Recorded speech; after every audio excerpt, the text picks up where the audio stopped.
Hi hello welcome back to my channel. So నేను ఈరోజు సింపుల్గా నిమ్మకాయ పులిహోరని ఎలా చేయాలో చూపిస్తాను.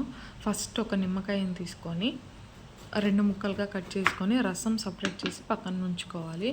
మనకి పండిన నిమ్మకాయ అయితే కనుక రసం ఎక్కువే వస్తుంది. తర్వాత ఒక గ్లాస్ రైస్కి 1.5 గ్లాస్ వాటర్ వేసి రైస్ని బాయిల్ చేసుకొని పక్కన ఉంచుకోవాలి. ఇక్కడ నేను వీడియోలో చూపిస్తున్నట్లు రైస్ ఇలా పొడి పొడిలాడుతూ రావాలన్నమాట. అప్పుడే మనకి పులిహోర అనేది పర్ఫెక్ట్గా వస్తుంది. సో ఇప్పుడు ప్రాసెస్లోకి అయితే వెళ్దాము. ఫస్ట్ స్టవ్ ఆన్ చేసుకొని కడాయి పెట్టుకొని కడాయి హీట్ అయిన తర్వాత ఆయిల్ అయితే వేసుకోవాలి. ఇక్కడ పులిహోరలో ఏంటంటే కొంచెం ఆయిల్ ఎక్కువే పడుతుంది.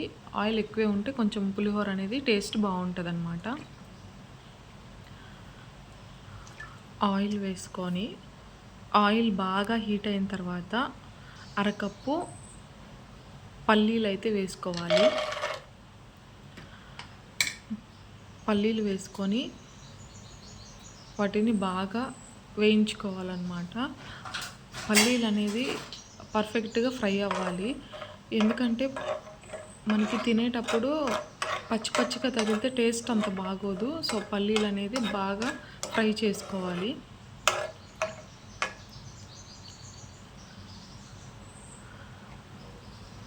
పల్లీలు వేయించుకున్న తర్వాత 2 పచ్చిమిర్చిని చీలికలుగా చేసి వేసుకోవాలి. పచ్చిమిర్చి చీలికలు కూడా ఫ్రై అయిన తర్వాత ఒక 2 ఎండుమిరపకాయలు వేసుకొని బాగా ఫ్రై అయిన తర్వాత ఇప్పుడు తాలింపు గింజలు అయితే వేసుకోవాలి. ఆవాలు, పచ్చిశనగపప్పు, జీలకర్ర వేసుకొని బాగా ఫ్రై చేసుకోవాలి.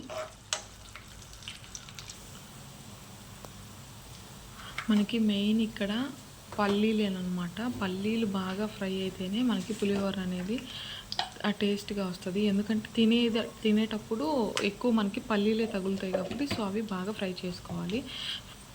తిరగమాత అంతా ఫ్రై అయిన తర్వాత కొద్దిగా పసుపు అండ్ అలాగే కొంచెం కరివేపాకు ఉంటే కొత్తిమీర కూడా వేసుకోవచ్చు. వేసుకొని తిరగమాత మొత్తం ఒకసారి కలుపుకోవాలి. చాలామంది ఏంటంటే పులిహోరలో ఇంగువ వేస్తారు. ఇంట్లో చేసుకునేటప్పుడు అవసరం లేదు. మామూలుగా ఇప్పుడు మనకి గుళ్ళ దగ్గర ప్రసాదాలు చేసేటప్పుడు అట్లాంటప్పుడు వేస్తారనమాట. ఇక్కడ మనకు అంత అవసరం లేదు. సో నేనైతే తిరగమాతలోనే సాల్ట్ కూడా వేసేస్తాను. కొంతమంది ఏంటంటే సాల్ట్ సపరేట్గా కలుపుతారు. సో నేను అలా కాకుండా తిరగమాతలోనే సాల్ట్ కూడా వేసేసి కలుపుతాను అనమాట. సాల్ట్ వేసిన తర్వాత 1 నిమిషం అలా ఫ్రై చేసి తిరగమాతని దించేసి పక్కన ఉంచుకోవాలి. మనకి పర్ఫెక్ట్గా పులిహోరలాగా తిరగమాత అయితే రెడీ అయిపోయినట్లే. ఇప్పుడు మనం ఇందాక బాయిల్ చేసుకున్నాం కదా రైస్, సో అది వేసేసుకొని అంతా కలిసేటట్టు కలుపుకోవాలి. చూసారు కదా పొడి పొడిలాడుతూ ఎలా ఉందో రైస్. మనకి రైస్ అనేది పర్ఫెక్ట్గా ఉంటేనే పులిహోర చాలా బాగుంటుంది, టేస్ట్ కూడా బాగుంటుంది.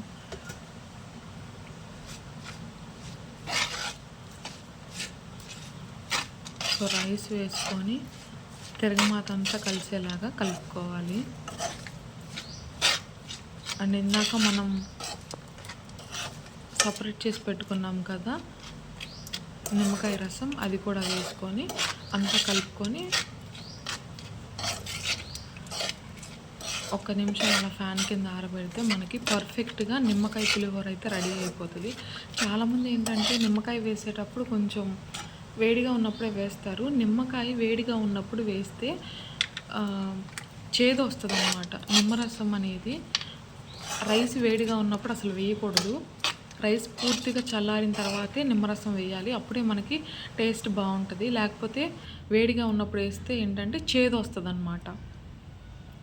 సో చూసారు కదా పర్ఫెక్ట్గా నిమ్మకాయ పులిహోర ఎలా చేయాలో. వీడియో నచ్చితే కనుక లైక్ చేసి సబ్స్క్రైబ్ చేసుకోండి.